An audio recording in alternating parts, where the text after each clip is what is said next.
Il est minuit ou 3 heures du matin. Honnêtement, tu as du mal à ressentir le temps qui passe. Tes pensées arrivent et repartent. Tu penses trop. Et si j'y arrivais jamais? Si jamais j'échoue? Si je tombais dans le French Dream? Putain, je fais des trucs mais c'est pas assez. Je fous rien, merde. Tu te contentes de ces petits résultats, par-ci, par-là. Mais tu ne fais jamais de réel progrès. Le pire, c'est que tu emportes les autres dans une illusion. Tes potes te font des compliments, clamant que tu es un vrai bosseur, que tu es un monstre, et que bordel, c'est lourd ce que tu fais. Mais une fois de plus, tu ne fais que le minimum. Tu dis que tu bosses, et c'est vrai, tu bosses réellement. Mais entre nous, est-ce que tu travailles aussi bien que tu le pourrais, ou fais-tu le boulot basique et visible pour ne pas perdre la face? Peur de te faire juger, peur de perdre le support de ceux qui te sont chers. Bref, tu es terrifié à l'idée de devenir une fraude. Surtout que ta famille, qui de base n'est pas super chaude à tes idées farfelues de gourou avec ton dev perso, ainsi que tes folies de passer par une autre voie que celle qu'ils ont déjà tracée pour toi. Crois-moi, ils ne louperont pas l'occasion de te dire que c'est bon, tes lubies, c'est fini, il est temps de trouver un boulot et de cotiser pour ta retraite. Tu es seul, tu es submergé par l'overthinking et la peur. Et tu commences à douter de tes choix. Est-ce que j'ai réellement envie de changer ? C'est la dernière question que tu te poses avant de tomber de fatigue. Une nuit de plus où tu réalises que tu n'as toujours pas réellement changé. Combien de fois cette situation t'est arrivée? Non, essaie pas de compter, tu ne pourras pas savoir. Mais je suppose que c'est pas la nuit la plus inhabituelle. Ces sentiments sont là et ils ne bougeront pas. En tout cas, ça arrivera si tu ne fais rien. Donc écoute-moi. Aujourd'hui, je vais te parler d'overthinking, de la peur du rejet et de l'échec, et finalement de l'immérence. Tu es intéressé? Alors fixons ça. Tous les deux, toi et moi, on va discuter et on va faire de notre mieux pour te faire arrêter d'overthink comme un connard et enfin te coucher en étant fier de toi. Je te laisse même 5 secondes afin de te munir d'un carnet et d'un stylo. Tu vas écrire ce que tu retiens de cette vidéo ainsi que les différentes techniques. Prendre action est la seule façon de réellement changer. Bon, vu qu'il y a beaucoup expliqué, on va rendre ça un peu plus ludique grâce à l'aide de nos chers Patrick et Eric. Patrick et Eric sont des mecs comme les autres, pas de grand talent, pas des merdes non plus, juste des gars de base. Et aujourd'hui, on va retracer leur parcours. Patrick a fini ses études et décide de prendre quelques vacances pour se récompenser. Après 2-3 mois de réflexion, il décide de se lancer corps et âme dans le dev perso et en profite pour lancer sa chaîne YouTube. Et le début est pas mal, il fait 500 vues avec sa première vidéo et gagne quelques dizaines d'abonnés. Mais le temps passe et avec lui la motivation du début. Patrick ralentit et commence à douter. Il a la flemme, il ne repousse plus ses limites et va à la salle en Nancy. Cependant, ses potes le supportent et lui donnent toujours les mêmes compliments qu'au début. Car bien évidemment, c'est trop dur à avouer. Alors Patrick ment, il dit qu'il bosse bien, qu'il va à la salle, mais il sait qu'il ne fait que le minimum. Il a peur d'être jugé, de ne pas vivre aux standards imposés inconsciemment par ses amis. En effet, c'est à partir du moment où l'on ne se donne plus à 100% qu'on a peur d'être jugé. Car bordel, qu'est-ce qu'on peut te reprocher? Que tu bosses trop? Laisse tomber, c'est juste de la haine délusionnelle à ce point-là. Et même si on te critique, tu ne vas pas aussi mal le prendre vu que tu sais pertinemment que tu fais le max et que tu es un putain de giga Chad. La peur du jugement découle majoritairement des efforts que tu produis. Après, tu peux ressentir une peur normale du jugement, comme poster des vidéos par exemple. Tu redoutes la réaction des gens, même si tu te donnes à fond. C'est absolument normal, et c'est le cas pour tous ceux qui sont passés avant toi. Moi y compris, crois-moi que j'en ai mis du temps avant de poster ma première vidéo. Je dirais qu'il ne faut pas confondre les deux types de peur du jugement. La première dépend entièrement de la personne et de ses efforts, jugement de caractère. Tandis que l'autre est le fruit de ton travail que tu exposes au monde, jugement de création. Là, j'ai pris l'exemple de YouTube, car c'est celui que je connais le mieux. Mais bien évidemment, on peut appliquer cette situation à beaucoup d'activités. Du genre, les compétitions sont toutes ces formes, sportives, e-sportives, artistiques, etc. À partir du moment où ton travail impacte ou se mesure à quelqu'un d'autre, tu seras sous le prisme du jugement de création. Et vu que c'est le cas pour 99% des choses, tu y seras forcément confronté dans ta vie. Et le jugement de création fait souvent moins mal que celui de caractère. Car à l'instant où on remet en question ta façon même d'être, c'est là que ça pique. Conclusion, par rapport au jugement des autres, cela fait plus mal de ne pas se donner à 100% que d'échouer à un projet.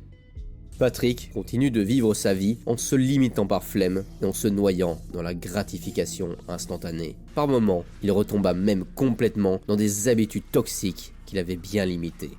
La surconsommation de jeux vidéo, soirée après soirée, uniquement passé à tryhard en ranked, les montagnes de sel et de temps perdu, tout ça pour finir gold. Et pour calmer la frustration, il se renferme dans le porno. Toujours plus violent, tout ce plaisir passager. Pourquoi? Pour se sentir comme une merde, une fois fini. Tu rajoutes à ça la diète qui s'écroule, les commandes en profusion et la salle en diminution. Son corps aussi retourne à l'état larvaire. Patrick est de nouveau au même point qu'il voulait absolument quitter. Une pensée lui arrive alors en tête. La peur de l'échec. C'est à partir du moment où les choses vont de plus en plus mal que la peur de l'échec arrive. Tu peux avoir des petits loupés, par ici, par là, c'est pas grave. Tu te sentiras mal, mais tu n'es toujours pas au point du « bordel, tout est foutu ». Quand l'échec devient répété et profond, l'overthinking s'installe. Comme dans l'intro, tu passes des nuits à réfléchir, te faisant du mal avec des « et si » jusqu'à que tu tombes de fatigue. Et là, un effet domino s'enclenche. Tu overthink, tu doutes, tu faiblis, donc tu fais moins et tu te sens moins inspiré. Tu dors mal, alors tu es fatigué, tu ruines ton sommeil et te voilà alors sans énergie, sans routine constante le matin et le soir. Tu continues d'enchaîner les petites défaites jusqu'à que la possibilité de l'échec, le véritable échec, celui qui te fait recommencer à zéro, pointe le bout de son nez. Tu te sens misérable. Et pour t'échapper ou te punir, tout dépend des points de vue, tu commences à rêver ta vie. Tu souffres de l'imérence. Enfin, je te parle de l'imérence. C'est quoi ce concept au nom à la con? Eh bien, c'est tout simplement le fait d'être obsédé par un être aimé et voulant à tout prix la réciprocité des sentiments. Tu rêves à une vie à deux sans être certain que le sentiment soit partagé. En gros, tu projettes une vie de rêve dans ta tête. Tu passes plus de temps à rêver qu'à prendre action. Ouais, mais c'est quoi le rapport avec tout ça? Le dev perso et tout le merdier autour? Ok, laisse-moi te poser quelques questions. D'ailleurs, tu vas répondre à voix haute devant la vidéo. Comme avec Dora quand tu étais gamin. Rêves-tu d'une meilleure vie? Une vie où tu serais la version idéale de toi-même? Aimerais-tu que ce rêve devienne réalité? Est-ce que tu y penses souvent? As-tu de réels désirs d'arrêter d'être une merde? Finalement, est-ce que tu y penses le soir avant d'aller te coucher? Si la réponse est oui pour ces questions, alors tu souffres de l'imérence. Certes, je suis conscient que c'est sûrement bien moins violent qu'avec l'amour, mais reste que la base est là. Si tu penses à quelque chose constamment, que tu rêves de ce changement et que tu aimerais énormément que cela prenne forme dans ta vie, pour moi, c'est de la limérance. D'ailleurs, si tu es intéressé par ce sujet en particulier, fais-le moi savoir en commentaire. J'hésite fortement à faire une vidéo entière là-dessus. Donc si c'est ok pour toi, let's go. Et profite du fait que tu es en train de commenter pour laisser un pouce bleu et le petit abo qui fait plaisir. Ça me permet de continuer cette chaîne et apporter un maximum d'aide au plus grand nombre. Donc si tu veux aider à changer la vie de milliers de personnes, tu sais quoi faire. Patrick ne fait que rêver de sa vie. Il passe ses nuits à souffrir et overthink. Il regrette profondément d'avoir fini comme ça, et il est terrifié d'apparaître comme une fraude devant ses proches. Surtout qu'il sait que sa famille ne manquera pas l'occasion de lui dire « c'est bon, c'est fini, il est temps d'aller au boulot ». Et si Patrick faiblit, s'il renonce à son amélioration et suit la route par défaut, je peux t'assurer qu'il finira enseveli de regrets sous le French Dream. On est d'accord, ça donne pas envie. Et si je te disais que tu vas devenir comme Patrick? Je dirais même que c'est la situation qui a le plus de chances d'arriver. J'étais moi-même destiné à emprunter ce chemin. Le métro, boulot, dodo qui écrase ton âme et la régression afin de devenir le parfait petit clone sans ambition, sans rêve, sans vie. Mais heureusement, il y a une lueur d'espoir dans ces ténèbres. Et cette lueur a un nom. Elle s'appelle Eric. Tu te souviens qu'au début, j'ai parlé de Patrick et Eric? Eh bien, je te propose de jeter un coup d'œil de l'autre côté du miroir, afin de voir le chemin qui a permis à Eric de s'échapper de ce funeste destin. Pour ce qui est du contexte, c'est le même que Patrick, sauf que cette fois-ci, on va s'attarder sur les solutions aux problèmes. Si Patrick n'a rien fait, Eric, lui, prend action. D'ailleurs, c'est ton moment, prépare ton carnet et note. Suite au boost originel de motivation, Eric a un super bon départ pour la création de sa chaîne YouTube. Il amasse quasiment 1000 vues sur sa première vidéo et les abonnés commencent à s'empiler. Mais après un temps, la motivation s'évapore. Le travail diminue, mais les attentes et les compliments restent les mêmes. Il a peur du jugement. Mais au contraire de Patrick, il a pris action. Pour moi, la technique la plus basique pour continuer de bosser malgré le manque de motivation est de ne pas se laisser le choix et limiter son temps. En gros, il te faut une partie de la journée, tu n'as pas le choix de ne pas y aller. Du genre l'école ou le boulot. C'est du temps bloqué dans ta journée et qui limite donc tes disponibilités. C'est plus simple de bosser quand, entre guillemets, tu n'as pas le temps. Exemple tout con, tu as forcément vécu. Tu vas travailler plus si tu as un contrôle demain plutôt que dans 2 semaines. C'est le principe d'urgence.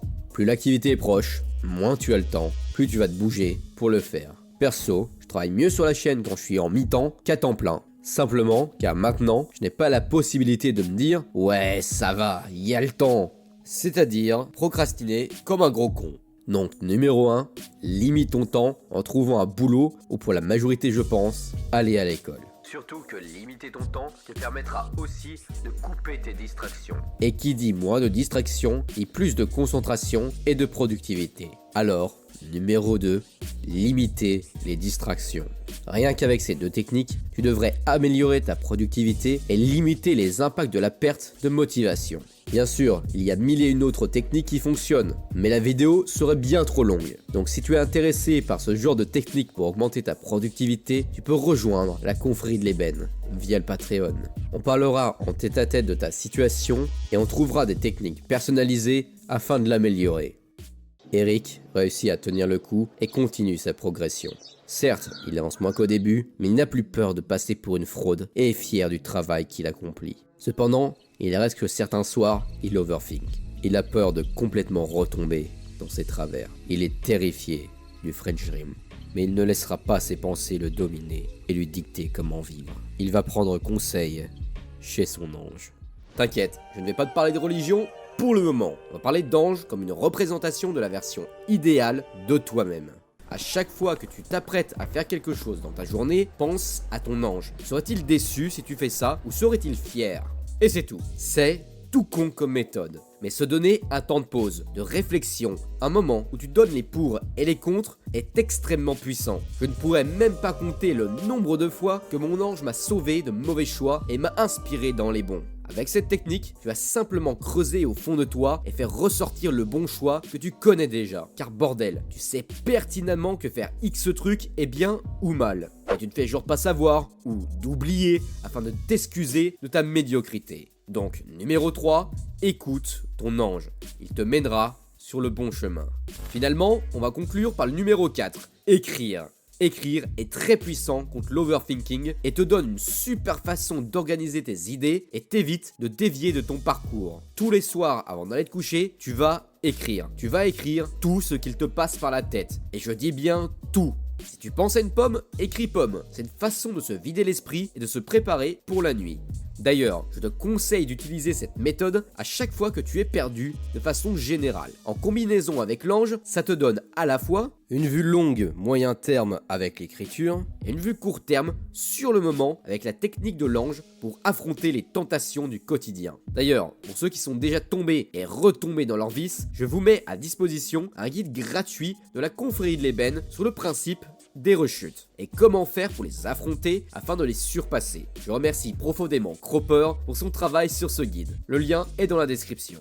Eric est libre. Il a certes toujours peur du jugement par rapport à ses créations, mais c'est normal. Tout le monde a peur de ça, et en soi, ça ne fait pas tant de mal que ça. L'important est qu'il a surpassé sa peur du jugement de caractère. Grâce à son travail constant et ses efforts, il ne se considère plus comme une fraude. Il éprouve des tentations, chute même de temps en temps, mais grâce à son journal et son ange, il reste sur la bonne voie.